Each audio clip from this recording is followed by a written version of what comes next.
Hey everyone, and welcome back. Today we're going to be doing a deep dive into something I find really fascinating, the power of prayer. Specifically, we're going to be looking at its effect on health. And we've got some pretty cool sources lined up for this one. Oh, yeah. Yeah, we've got excerpts from the Spiritual Brain series, Okay. a Guardian article, and even some research straight from the American Heart Journal. Nice. So yeah, we're going to be uncovering some pretty surprising evidence. I'm intrigued. Yeah, you ready to unpack all of this? Let's do it. All right.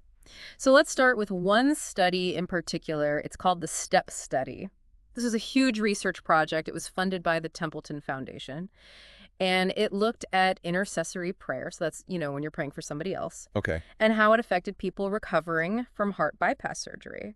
So you'd think if prayer really works, it would definitely help people heal after major surgery, right? Yeah, it seems pretty logical. You would think so. But here's the thing.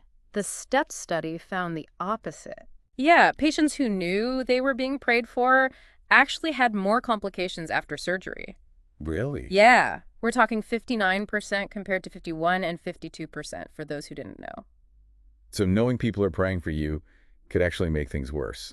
It's kind of a head scratcher, right? Yeah, that's pretty counterintuitive. It is, and it makes you think back to earlier research. What about the studies by William Harrison and Dale Matthews? Didn't those show that prayer actually helped people? Yeah, you bring up a good point there. Those earlier studies did show positive results. Yeah. So, for instance, Harrison found that heart patients who were prayed for, but they didn't know it, they had fewer complications. Huh. And Matthews, he found that prayer helped older women with rheumatoid arthritis, but only if the person praying was actually with them. So now we've got studies saying prayer works, studies saying it makes things worse, and studies saying it only works in very specific circumstances. I'm a little confused. Yeah, it's definitely a mixed bag of results. It is. What's the explanation for these different results? Well, one factor we can't ignore is something called the placebo effect. Oh, right. Yeah. So this is where simply believing you're getting a beneficial treatment can actually lead to improvement, regardless of whether the treatment itself is actually doing anything. Okay.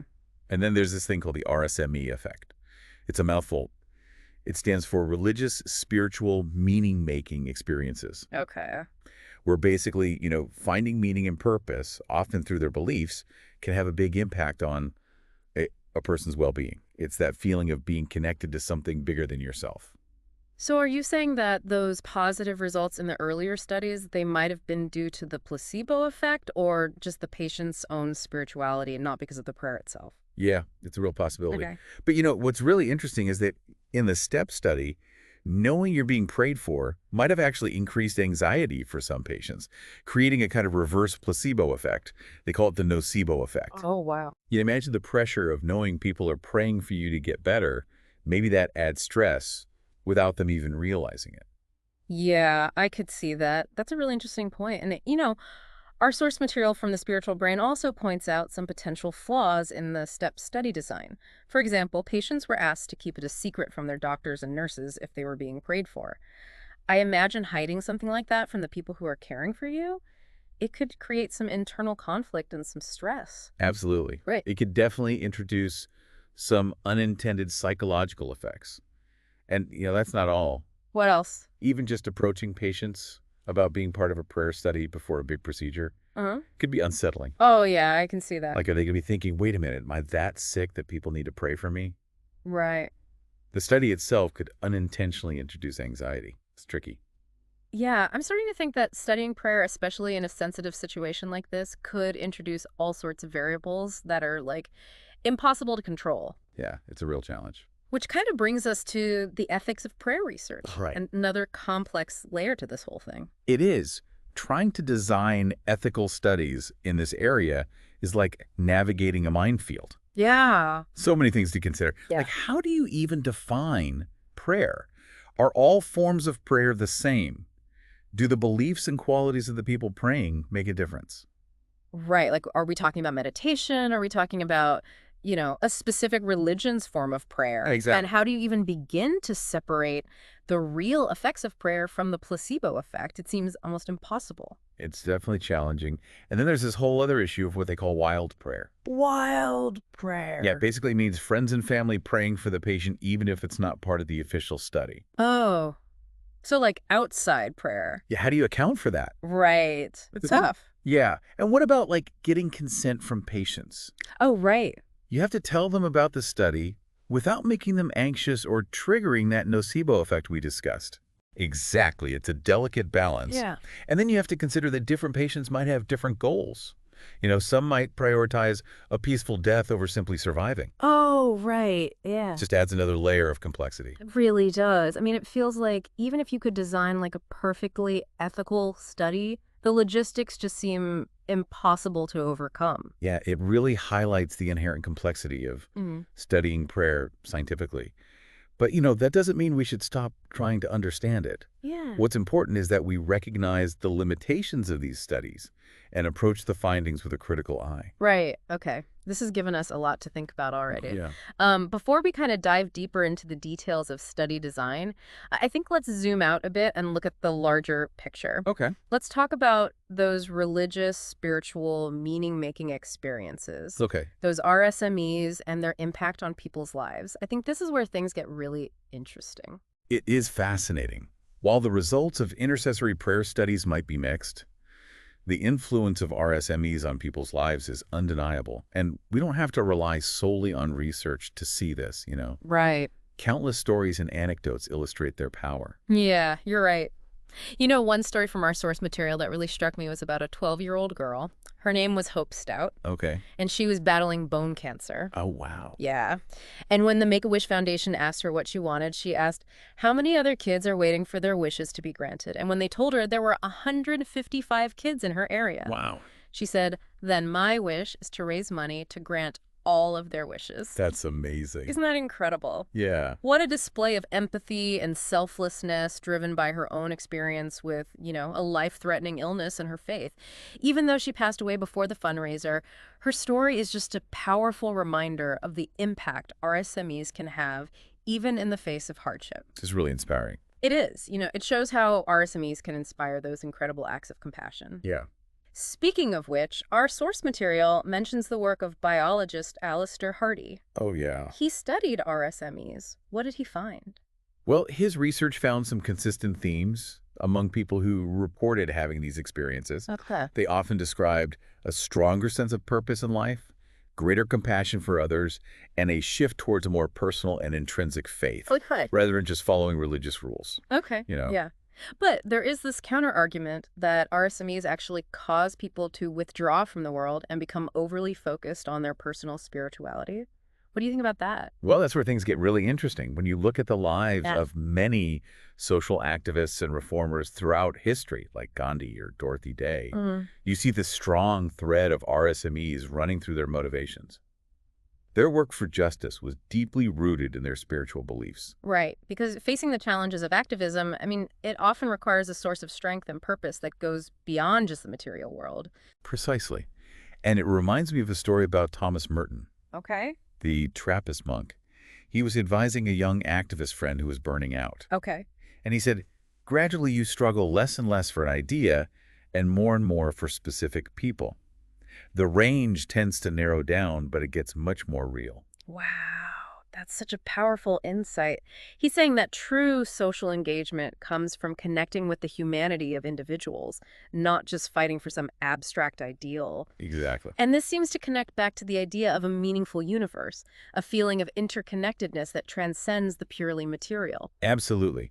RSMEs can provide this framework for seeing the world and our place in it differently, fueling both personal transformation and outward action. Yeah, it's like they offer a foundation for understanding ourselves and our connection to something greater. Exactly. And this brings us to a field that's starting to explore these experiences in a fascinating way, neuroscience. Ooh. We're going to look at some groundbreaking studies that are shedding light on what actually happens in the brain during those profound moments of spiritual awareness. Okay, so we're going to dive into the brain. Let's do it. All right, let's see what's happening in those neurons when people tap into these deeper dimensions of experience. I'm excited. One study that really stands out in this area is the Carmelite nun study. Researchers used fMRI and EEG scans to observe the brain activity of nuns while they were experiencing what are known as mystical experiences. So they had nuns, like, lie in brain scanners and just try to have a mystical experience on cue. I'm guessing it wasn't that straightforward. You're right to be skeptical. It's not like flipping a switch and boom, mystical Yeah. experience. These states are often spontaneous and can't be forced. Right. The researchers had to get a little creative with their approach. Okay, so how do they study something so spontaneous? Well, they recruited 15 Carmelite nuns from Quebec who had each experienced at least one profound mystical experience in their lives. Okay, so they found nuns who had already had these kinds of experiences. Exactly. And then they used a technique that's often employed in the study of actors. It turns out the brain uses similar pathways when vividly recalling an experience as it does when you first had the experience. Oh, interesting. So they asked the nuns to lie in the fMRI and EEG scanners and try to relive their most intense mystical experience as if it were happening in that moment. So they were basically trying to access those same brain states through memory and feeling. Exactly. That's pretty clever. Yeah. But I imagine there were some challenges. There were, and the study actually drew criticism from both the scientific and religious communities. Really? Both sides. Why would religious people object? Some felt that the research was an attempt to prove God's existence, which they saw as unnecessary or even disrespectful. Okay. Others worried that the findings might be exploited for commercial purposes, like, someone trying to create a mystical experience in a pill sort of thing. Yeah, I can see that. Like trying to commodify something sacred. Exactly. Yeah. But the researchers made it clear that their intention wasn't to prove or disprove the existence of God. They simply wanted to understand the neurological activity that occurs during these profound experiences. Okay, so what did they find? What was going on in the brains of these nuns when they relived those mystical moments? One of the key findings was that the brain activity during these mystical experiences wasn't limited to the temporal lobe, as some had previously theorized. The activity was far more widespread. So it wasn't just one part of the brain lighting up, it was a much more complex pattern. Yes, exactly. And here's the most significant discovery. The brain activity during these mystical states was distinctly different from ordinary consciousness. They observed unique patterns, suggesting that something distinct and measurable is happening on a neurological level. That's fascinating. It's almost like science is validating what mystics have described for centuries, that there are other dimensions of reality we can access through these experiences. That's a great way to put it. And it leads to so many questions. If these experiences are real and we can measure their effects on the brain, what does that tell us about consciousness itself? What does it say about our place in the universe? And what possibilities exist for us to influence our own well-being through practices that cultivate these states? Yeah, it's mind-boggling to think about. It makes me reflect on everything we've been discussing, the power of prayer, the impact of RSMEs, the challenges of studying these phenomena scientifically, and the groundbreaking work being done in neuroscience. We started with a seemingly simple question about prayer, and now we're exploring the nature of consciousness itself. It's a testament to the interconnectedness of these concepts and the human drive to understand ourselves and the universe we inhabit. We've covered so much ground already, but I have a feeling there's more to explore in our source material. You're absolutely right. There's a whole section devoted to the specific type of mystical experience these nuns were having, known as unio mystica. Unio mystica. That sounds intriguing. Tell me more about that.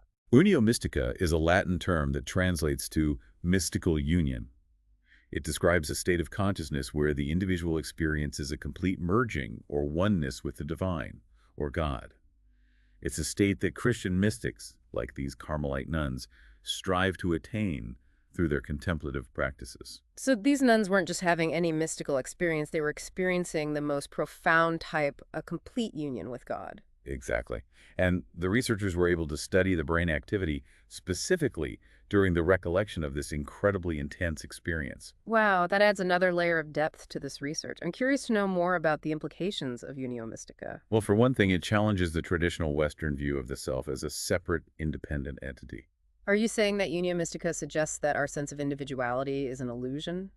Not necessarily an illusion, but perhaps a limited perspective. Unio Mystica points to the possibility of a deeper, more interconnected reality where the boundaries between self and other, or self and the divine, dissolve. That's a profound concept to grasp. It makes me wonder if these experiences are hinting at a more fundamental truth about the nature of reality itself. That's a question many philosophers and mystics have pondered for centuries, and it seems that neuroscience might be starting to provide some clues. Remember, the brain activity during these Unio Mystica experiences was distinctly different from ordinary consciousness. So it's not just a matter of feeling connected. There's a measurable shift in brain activity that corresponds to this experience of oneness. Precisely. And this opens up a whole new frontier in our understanding of consciousness and its potential. If these states of unity are accessible to the human mind, what does that say about our capacity for love, compassion, and connection? It's like these mystical experiences are offering a glimpse into a different way of being, a way of experiencing the world that transcends our usual limitations. And perhaps, by studying these experiences scientifically, we can learn to cultivate these qualities in ourselves and create a more compassionate and interconnected world. It's an inspiring thought, and it makes me appreciate the courage of these nuns for participating in this research. They've opened a window into a realm of human experience that most of us rarely get to glimpse. They've certainly made a valuable contribution to our understanding of the human mind and its potential. Hmm. And their willingness to share these deeply personal experiences is a testament to their commitment to bridging the gap between science and spirituality. I'm sure our listeners are eager to hear more about the implications of this research and how it might relate to their own lives. What can you tell us about the broader significance of these findings? Well, one of the key takeaways is that these profound mystical experiences, these moments of union with something greater than ourselves, they're not just illusions or flights of fancy. They have a real measurable impact on the brain. So it's not just a matter of faith or belief, there's a neurological basis for these experiences. Exactly. And this challenges the materialistic worldview that reduces consciousness to mere brain activity. It suggests that there's more to the human mind than we currently understand, more to reality itself. It's a paradigm shift, isn't it?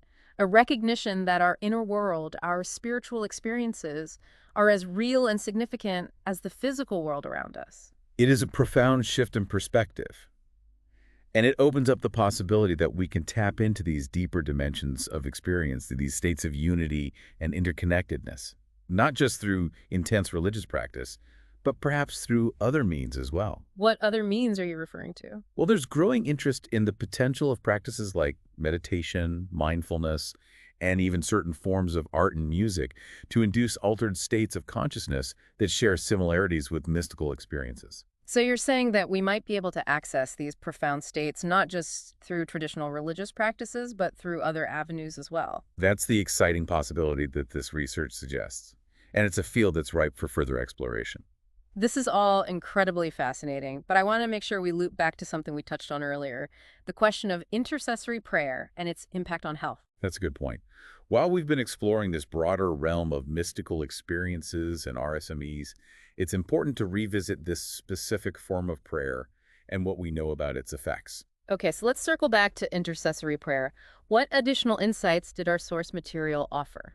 Well, one thing to remember is that even in the STEP study, where knowing you are being prayed for seemed to have a negative effect, the majority of participants, even those not officially being prayed for by the researchers, believed that their loved ones and fellow believers were praying for them. That makes sense. It's natural for people to pray for those they care about when they're going through something difficult. Exactly. So it's virtually impossible to completely isolate the effects of intercessory prayer in a real-world setting. There's always that element of what we call wild prayer happening outside the controlled environment of a study. Right, and our sources from the spiritual brain raise some thought-provoking questions about the nature of intercessory prayer that makes studying it even more challenging. Yes, they asked questions like, are all forms of prayer equally effective? Does it matter if the people praying are considered virtuous according to their religious tradition? Does the number of people praying or the frequency of their prayers have an impact? Those are all valid questions, but how can you possibly answer them scientifically? It's a formidable challenge. And then there's the ethical issue of separating intercessory prayer from the placebo effect. Yeah. How do you tell someone they're being prayed for without potentially influencing their expectations or causing anxiety? It feels like an unsolvable puzzle. And as you pointed out earlier, not everyone prays for the same outcome. Some might prioritize a peaceful death over prolonged suffering. Absolutely. The editors of the American Heart Journal actually highlighted that many traditional prayers for the sick ask for a peaceful death, if that's the best outcome. It's not always about extending life at all costs. It's a reminder that we often oversimplify these concepts when we try to fit them into a scientific framework. There's so much nuance and complexity to human experience, especially when it comes to matters of faith and spirituality. It certainly underscores the need for humility in this field. We're dealing with profound aspects of the human experience, and trying to reduce them to variables in a study is inherently challenging. But I think it's important to continue asking these questions, even if the answers remain elusive. I agree. And our source material from the spiritual brain did offer some suggestions for future research. One expert, Harold Koenig, proposed starting with simpler questions, like, do patients who receive a visit from a chaplain before surgery fare better afterward? Or, does it make a difference in outcomes if a doctor inquires about a patient's spiritual history along with their medical history? Those are excellent starting points. They focus on the practical integration of spirituality into healthcare, rather than trying to prove or disprove the power of prayer in isolation. It's about recognizing that these experiences are a part of the human reality and finding ways to incorporate that understanding into how we care for people.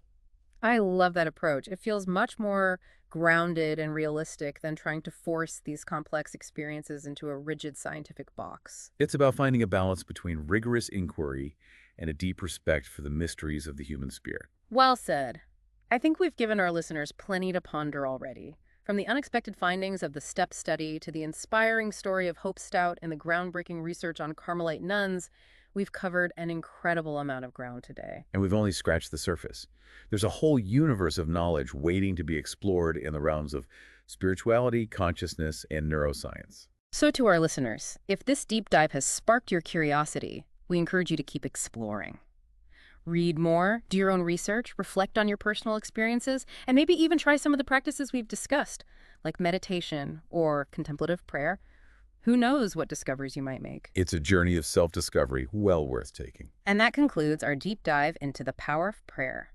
Thanks for joining us, and until next time, keep seeking. So this unio mystica, this mystical union, I mean, it sounds intense. Right. What were these nuns actually like reporting? Well, they describe this feeling of complete absorption into God, a sense of like losing their individual identity and kind of merging with something much greater than themselves. So it's not just like feeling close to God, it's like a full-on merging. Exactly. Wow. And it wasn't just an emotional feeling, it was like a real profound shift in their consciousness. Wow. It's Yeah. almost like, think of like a drop of water dissolving into the ocean, you know? And the really interesting thing is that the researchers found that when the nuns relived these experiences in the scanner, their brain activity showed a distinct pattern. It was totally different from their normal everyday consciousness. So, like, even though they couldn't just will themselves into that state while they were in the scanner, their brains still showed measurable differences when they, like, really deeply recalled those past experiences. Right. And I think the objections from both religious and scientific circles, it it makes the study even more compelling in a way. How so? Well, I mean, the fact that both groups were a little wary, Yeah. it means the researchers were probably onto something important, right? Yeah, it's like they found that sweet spot, a way to study something deeply spiritual without trying to, like, force it or explain it away. Exactly. And it seems like the findings support the idea that these experiences are more than just like wishful thinking or imagination. Absolutely. The study suggests that these mystical states, they have a real neurological basis. Yeah. It's not just about feeling good. It's about a fundamental shift in how the brain is functioning, Yeah. how we're experiencing reality itself. So what can we learn from all of this? Does this mean like we all need to become Carmelite nuns to experience this kind of oneness? Well, that's a great question, and it's one that researchers are still exploring. Mm. The Carmelite nun study, it definitely suggests that contemplative practices like prayer and meditation, they can facilitate these kinds of experiences. But it also raises this really interesting possibility that other paths might lead to similar states of consciousness. I'm thinking back to what you said about like meditation, mindfulness, and even like art or music having the potential to induce similar shifts in awareness. Right. It's like there are many doors that can kind of open into these deeper dimensions of experience. Yeah. And it's not about finding the one right path. It's about finding what works for you. Right. Exactly. And the beauty of it is there's no one-size-fits-all approach. We could each explore different practices and find what works best for us, what helps us tap into that wellspring of peace, connection, and maybe even transcendence. Wow. This has been such a thought-provoking deep dive. I mean, we started with this question of whether prayer works, and we ended up like exploring the very nature of consciousness. I know. It's amazing. Right. Yeah, and the potential for human beings to experience these profound states of union and transcendence. Yeah, it's a reminder that the most important questions often lead us beyond easy answers and into this deeper exploration of ourselves and the mysteries of the universe. Yeah. To our listeners, if this deep dive has sparked your curiosity, we encourage you to continue exploring. Read more, do your own research, reflect on your own experiences, maybe even try some of the practices we've discussed, like meditation or contemplative prayer. Who knows what you might discover? Yeah, it's a journey of self-discovery. It's definitely worth taking. And that brings us to the end of our deep dive into the power of prayer. Thanks for joining us.